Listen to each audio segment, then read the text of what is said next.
Thank you for coming to my video titled Common Sense Must Take Precedence.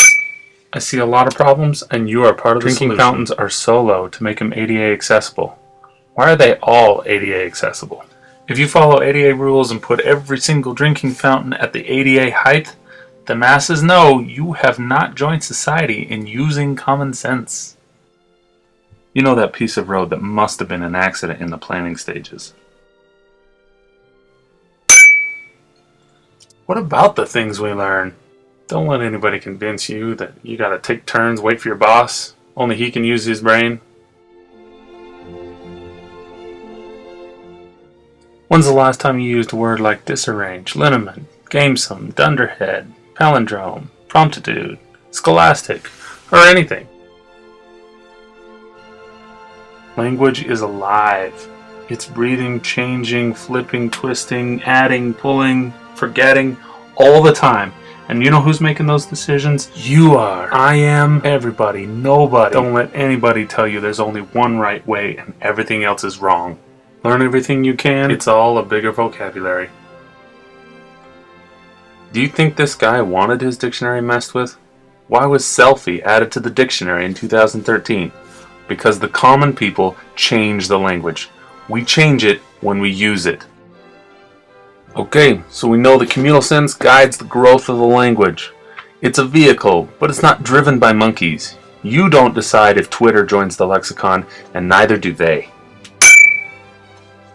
Dr. John Gottman, who studies the facial expressions and underlying attitudes and emotions of the people wearing these fleeting expressions, or micro-expressions, has learned to predict with great accuracy their happiness and even likelihood of divorce. Malcolm Gladwell is a celebrated author of several bestsellers, including Blink, The Power of Thinking Without Thinking. He tried to see if he could predict the outcomes with the same accuracy as Gottman. He failed miserably. Everyone knows the importance of tone and intonation when speaking to someone. Just ask your dog. Try telling him I hate you, you ugly piece of garbage. I'm gonna kill you. I'm gonna kill you. In that same tone as when he's been well behaved. A toddler throwing a fit knows the power of that whiny voice.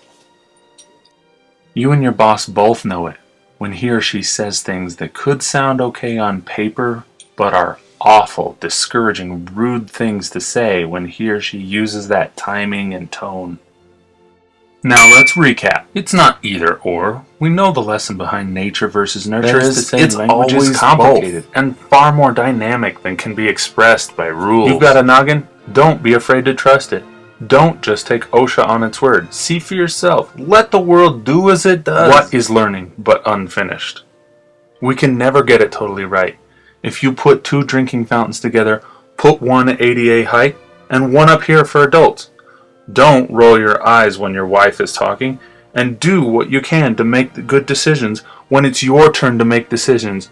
Don't be afraid to admit mistakes and fix the problem.